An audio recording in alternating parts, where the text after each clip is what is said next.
जय श्री गणेश। नमस्कार, मैं आचार्य संजय द्विवेदी शुक्राचार्य के राशि परिवर्तन प्रभाव को लेकर आपके सम्मुख उपस्थित हूँ। 24 सितंबर को शुक्राचार्य अपनी राशि का परिवर्तन करेंगे तथा अपनी वर्तमान सिंह राशि को छोड़कर अपने मित्र बुध की राशि युवराज की राशि में प्रवेश करेंगे। बुध वर्तमान में कन्या राशि में गोचर कर रहे हैं, जहां पर शुक्राचार्य का राशि परिवर्तन होगा। कन्या राशि में वर्तमान में बुध गोचर कर रहे हैं, यहाँ पर सूर्यदेव का भी गोचर चल रहा है, जहां पर शुक्र तथा बुध तथा सूर्य का त्रिग्रही योग बनने वाला है। ये त्रिग्रही योग किस प्रकार का होगा, क्योंकि यहाँ पर जो युति है वो बड़ी विशिष्ट है, विचित्र है, जिसके कारण यहाँ पर इसका प्रभाव बहुत ही विशिष्ट आने वाला है। क्योंकि जब शुक्राचार्य का परिवर्तन अपनी नीच राशि में होगा, कन्या शुक्राचार्य की नीच राशि, जहाँ पर उच्च के बुध बैठे हुए हैं, साथ ही साथ बुध के परम मित्र सूर्यदेव का गोचर चल रहा है, तो ये विशिष्ट जो संयोजन है ये किस प्रकार का लाभ देगा। शुक्राचार्य चूंकि ऐश्वर्य के कारक हैं, भोग विलास के कारक हैं, विलासिता के कारक हैं, धन संपत्ति भूमि भवन के कारक हैं, बड़ी गाड़ियों के कारक हैं, जितना भी आभूषण सौंदर्य जितना भी वैभव है, समस्त चीजों का कारकत्व शुक्राचार्य के पास। कला जगत से संबंधित कार्य, एक्टिंग का कार्य, साथ ही साथ जितना भी बड़े व्यापार हैं, जो लग्जरियस व्यापार कहे जाते हैं, बिजनेस कहे जाते हैं, इन सबका कारकत्व शुक्राचार्य के पास। शुक्राचार्य जब अपनी नीच राशि में प्रवेश करेंगे तो निश्चित ही जब भी कोई ग्रह अपनी नीच राशि में प्रवेश करता है तो उसका प्रभाव निर्बल हो जाता है, नकारात्मक प्रभाव बढ़ जाते हैं, सकारात्मक प्रभाव में परिणामों में निर्बलता आ जाती है। अब यहाँ पर सिचुएशन डिफरेंट है, क्योंकि यहाँ पर शुक्राचार्य जब प्रवेश करेंगे तो यहाँ पर अपने मित्र बुध की राशि में होगा, जहाँ पर वो उच्च अवस्था में, तो यहाँ शुक्राचार्य का नीच भंग होगा। नीच भंग होगा जिसके कारण ये निश्चित रूप से लाभ देंगे, परंतु कहीं ना कहीं इसका नेगेटिव इफेक्ट भी मिलेगा, नकारात्मक प्रभाव भी मिलेगा। अब ये अलग अलग राशियों के लिए अलग अलग भाव में बनेगा, अलग अलग स्थानों पर बनेगा, जिसका परिणाम भी उसी अनुसार प्राप्त होगा। आज मैं मिथुन राशि के लिए, मिथुन लग्न के लिए शुक्राचार्य का राशि परिवर्तन किस प्रकार का परिणाम देने वाला है, क्या लाभ मिलेंगे, इस प्रकार का कौन सा भाव प्रबल हो रहा है तथा कहाँ पर नकारात्मक इफेक्ट आ रहा है, प्रभाव आ रहा है, वहां पर उसका क्या निराकरण है, संपूर्ण विश्लेषण में करने का। मिथुन राशि बुध की राशि है, बुध वर्तमान में अपनी उच्च राशि में है, बहुत प्रबल स्थिति है, तो ये एक सकारात्मक भाग है जिसके कारण आपकी स्थिति प्रबल है, आपकी लग्न बलवान है, आप बहुत एनर्जेटिक हैं, आपका प्रभाव बढ़ा हुआ है, आपका इन्फ्लुएंसिंग इफेक्ट है, आपके वाणी का भाव, आपके विचार का भाव, ज्ञान का भाव, बुद्धि का भाव बहुत ही प्रबल है। क्योंकि यहाँ पर एक बहुत ही शुभ ग्रह की दृष्टि कन्या राशि पर है, जहाँ पर सूर्य तथा बुध गोचर कर रहे हैं, जिसके कारण ये बहुत ही प्रबल राजयोग का निर्माण कर रहे हैं।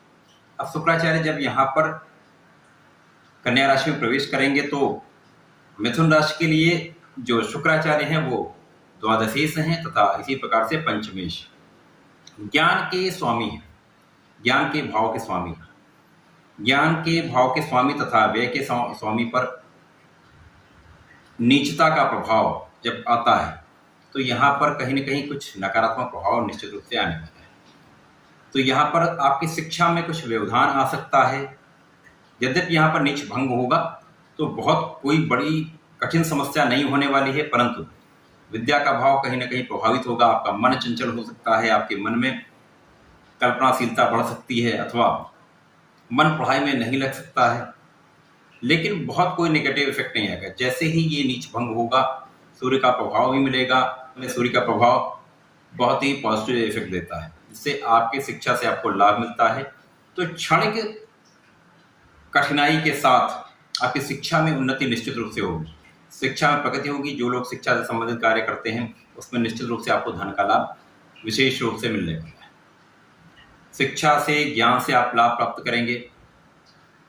ये जो परिवर्तन हुआ है ये चतुर्थ भाव में हुआ है।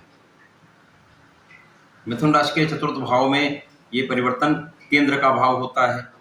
केंद्र के भाव में सूर्य जब होंगे तो सूर्य की प्रबलता मिलेगी। उसी प्रकार से केंद्र में बुध का भद्र योग बनेगा, शुक्र तथा बुध का महाधनवान योग बनेगा। इसी प्रकार से गुरु की दृष्टि का प्रभाव इनके प्रभाव में कई गुना वृद्धि करेगा। तो यहाँ पर त्रिग्रही योग आपको बहुत बड़ी मात्रा में धन का लाभ कराने वाला है। आपको भूमि भवन वाहन का लाभ कराने वाला है।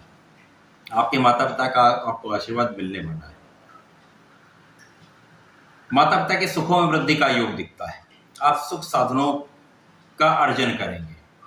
यहाँ पर आपके व्यय में वृद्धि होने वाली है। यहाँ पर आपको सावधानी ये रखनी है कि आपको अपनी क्षमता से अधिक व्यय नहीं करना, अपव्यय नहीं करना। यहाँ पर आपको पहली सावधानी ये रखनी। दूसरा, यहाँ पर जब आपके धन में वृद्धि होगी, ऐश्वर्य में वृद्धि होगी, वैभव में वृद्धि होगी, लोगों का सहयोग आपके साथ बढ़ेगा, बहुत बड़े जनमानस का सहयोग आपके साथ रहने वाला है। आप बहुत पॉपुलर होने वाले हैं, आपका यश बढ़ने वाला है। परंतु कहीं ना कहीं जब यश बढ़ता है तो यहाँ पर जो नकारात्मक प्रभाव मिलेगा शुक्र का, वो ये मिलने वाला है, जब आपके ऐश्वर्य में वैभव में वृद्धि होगी, आपका नाम बढ़ेगा, तो पीठ पीछे आपके आलोचना करने वाले लोगों की संख्या भी बढ़ेगी, जिसके कारण आपके ऊपर कहीं ना कहीं एक नेगेटिव इफेक्ट आने वाला है। यहाँ आपको सावधान रहना होगा। आपको अपने कार्यक्षेत्र में बहुत सावधानी के साथ, बहुत संयम के साथ, बहुत बुद्धि विवेक के साथ आपको निर्णय लेने होंगे। अपने सहयोगियों के सहयोग लेकर आपको आगे बढ़ना होगा। कार्यक्षेत्र में बहुत चतुराई से आपको काम लेना होगा। यहाँ आप सफल होंगे, आपका नाम होगा, परंतु कहीं ना कहीं एक पीठ पीछे जो आलोचना करने वाले उनका भी कहीं ना कहीं यहाँ पर एक व्यवधान भी होगा। निश्चित रूप से आपके कार्यक्षेत्र में प्रगति से आप धन का बड़ी मात्रा में अर्जन करेंगे, सुख संपत्ति का अर्जन करेंगे, क्योंकि यहाँ पर आपकी बुद्धि का भाव बहुत प्रबल है। अति बुद्धिमान योग बना हुआ है, जिसके कारण आप सभी समस्याओं से निकल जाएंगे।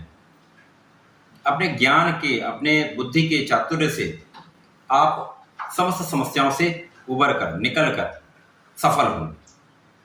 यहाँ बहुत ज़्यादा जब धन का अर्जन होता है, ऐश्वर्य मिलता है, तो विलासिता भी आती है। तो यहाँ आपको अपने ऊपर नियंत्रण रखना होगा, अपने चरित्र पर नियंत्रण रखना होगा। व्यर्थ के लोगों के साथ समय को नष्ट ना करें। यहाँ पर धन का व्यय भी होगा, अपयश भी मिल सकता है। तो यहाँ पर विलासिता में नहीं पड़ना है, भोग विलास से दूर रहना है। आप यहाँ पर अध्यात्म में रहना आपको होगा, अपने अध्यात्म में आपको वृद्धि करनी होगी। यहाँ पर यदि आप अपने इष्ट का ध्यान करते हैं, उनके शरण में रहते हैं, तो आपको धन के साथ साथ जीवन में बहुत सफलता का आप अर्जन कर पाएंगे। तो ये शुक्राचार्य का गोचर आपके लिए संपूर्ण दृष्टि से बहुत उपयुक्त है। यहाँ आप संतान के पक्ष से भी सुखी रहेंगे, ज्ञान के पक्ष से भी सुखी रहेंगे। यहाँ प्रेम संबंधों में यहाँ पर सफलता नहीं मिलने वाली। यहाँ पर बहुत आपको संयम से बहुत ही सोच विचार कर निर्णय लेना होगा। मिथुन राशि के जातकों को नियमित रूप से श्री गणपति महाराज की शरण में रहना चाहिए, अपनी इष्ट का ध्यान करना चाहिए। यदि आप ऐसा करते हैं तो निश्चित रूप से आप सफल होंगे, आप जीवन में बहुत प्रगति करेंगे। तो ऐसा करें, इसका लाभ लें। धन्यवाद, नमस्कार।